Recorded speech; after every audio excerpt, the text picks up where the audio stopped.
9 Januari, ada peristiwa apa ya kira-kira yang terjadi di tanggal ini di sepanjang tahun di Indonesia? Coba kita flashback sedikit ya, kita bawa mundur memori kita, nggak usah jauh-jauh, 1 tahun lalu aja.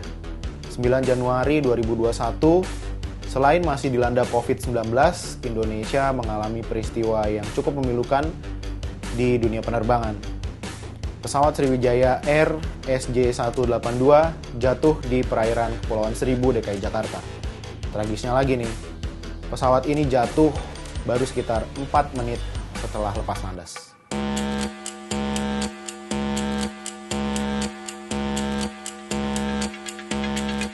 Jeda 1 bulan kemudian setelah tanggal jatuhnya pesawat, kira-kira di bulan Februari 2021, KNKT merilis hasil preliminary report atau investigasi sementara terkait penyebab jatuhnya pesawat Sriwijaya Air SJ182 ini.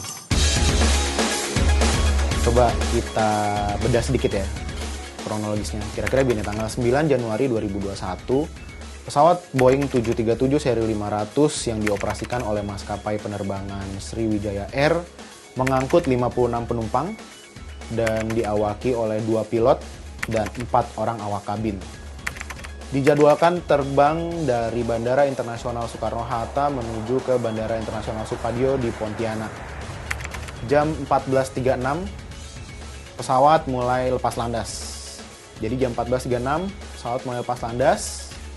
Di jam 14.38 waktu Indonesia Barat, pilot melakukan kontak dengan menara ATC untuk meminta izin berbelok arah karena kondisi cuaca yang kurang baik. Air Traffic Controller mengizinkan.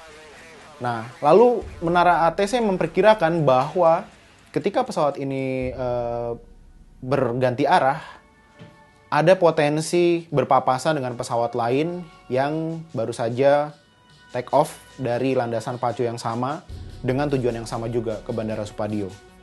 Lalu, menara ATC meminta pilot untuk mempertahankan ketinggian.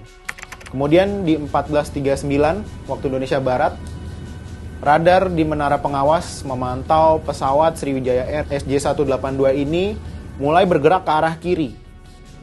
Dari hasil preliminary report di jam 14.39 itu menyatakan bahwa tuas penggerak daya mesin atau disebutnya throttle yang ada di sebelah kiri kemudi ini bergerak mundur. Sementara yang di sebelah kanan ini masih dalam posisi yang tepat. Throttle di sebelah kiri bergerak mundur, throttle yang di sebelah kanan di dalam posisi yang baik. Lalu ATC meminta pilot untuk menaikkan ketinggian, untuk menambah ketinggian, dan masih jawab oke dari pilot Sriwijaya Air SJ182 yang kemudian ternyata ini menjadi kontak atau komunikasi terakhir antara menara pengawas ATC dengan pilot Sriwijaya Air SJ182. Di 14.40, flight data recorder merekam pesawat mulai bergerak turun. 20 detik kemudian, FDR atau flight data recorder berhenti merekam. Berdasarkan kesaksian, ternyata ada yang melihat memang ada pesawat jatuh dan menghantam lautan di perairan Kepulauan Seribu. Jadi memang kesimpulan sementara pesawat ini jatuh dan menabrak atau menghantam keras ke lautan di perairan Kepulauan Seribu.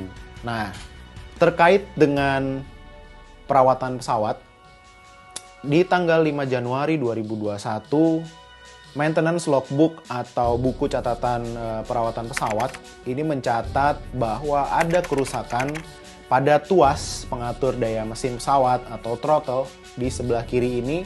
Memang ada kerusakan dan dilakukan perbaikan kemudian dalam kondisi yang baik lagi. Setelah tanggal 5 Januari 2021 sampai terjadinya kecelakaan, sudah tidak ada catatan lagi di maintenance logbook yang mencatat tentang perawatan pesawat Sriwijaya Air SJ182 ini.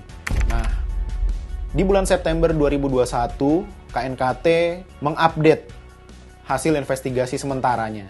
Ada beberapa hal yang bisa disampaikan oleh KNKT pada saat itu. Yang pertama, suara pilot dari ruang kemudi pesawat Sriwijaya Air SJ182 ini ternyata nggak rekam di CVR atau Cockpit Voice Recorder.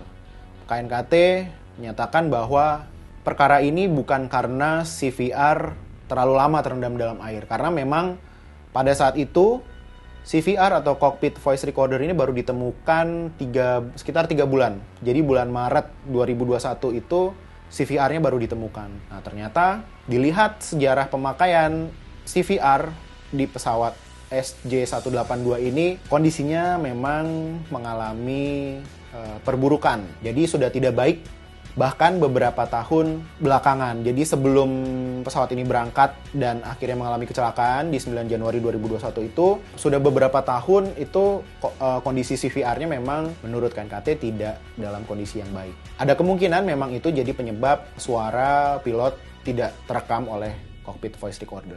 Yang kedua, di bulan Oktober 2021, KNKT menjadwalkan simulasi untuk menelusuri kenapa throttle yang di sebelah kiri atau tuas pengatur daya mesin ini yang di sebelah kiri ini bergerak mundur. Karena di hasil preliminary report ini, KNKT juga menyatakan bahwa throttle atau tuas pengatur mesin pesawat yang di sebelah kiri ini bergerak mundur, sementara yang di sebelah kanan tetap dalam posisi yang baik. Nah, maka itu KNKT melakukan simulasi di Las Vegas Flight Academy di Amerika Serikat untuk menelusuri, mencari penyebab kenapa throttle ini bisa bergerak mundur. Kalau dari data perawatan memang pada tanggal 5 Januari itu kan memang ada kerusakan di tuas pengatur mesin yang ada di sebelah kiri di pesawat SJ182 ini. Kemudian yang ketiga, KNKT punya tenggat waktu 12 bulan terhitung dari tanggal jatuhnya pesawat Sriwijaya Air SJ182 ini. Tapi ternyata KNKT memprediksi ini akan molor selama 1-2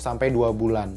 Jadi seharusnya 9 Januari 2022 KNKT bisa merilis hasil final investigasi terkait penyebab jatuhnya pesawat Sriwijaya Air SJ182 ini, tapi karena banyak kendala yang terjadi di lapangan saat investigasi, KNKT kemudian memprediksi hasil final baru bisa dirilis 1-2 bulan ke depan. KNKT juga harus merilis hasil temuannya, hasil final semua proses investigasi ini kepada pihak-pihak terkait, termasuk juga keluarga korban, Las Vegas Flight Academy, tempat dia melakukan simulasi, maskapai, kepada pemerintah juga, dan kepada semua pihak yang terkait dalam peristiwa ini. Karena juga diketahui beberapa waktu belakangan, memang dari keluarga korban mulai ada tuntutan untuk kapan nih hasilnya bisa dirilis gitu, untuk mengetahui penyebab pasti jatuhnya pesawat Sriwijaya Air SJ182. Nah, daripada kita menduga-duga, menerka-nerka penyebabnya ini sebenarnya apa sih jatuhnya Sriwijaya Air SJ182 ini, ada yang menyimpulkan, oh ini throttle-nya rusak, atau misalnya, kondisi cuaca buruk. Tapi kita tunggu saja hasil investigasi final, rilisan resmi dari KNKT terkait penyebab jatuhnya Sriwijaya Air SJ182. Supaya bisa jadi juga pembelajaran dan evaluasi bersama untuk menciptakan iklim penerbangan di Indonesia yang lebih baik ke depannya.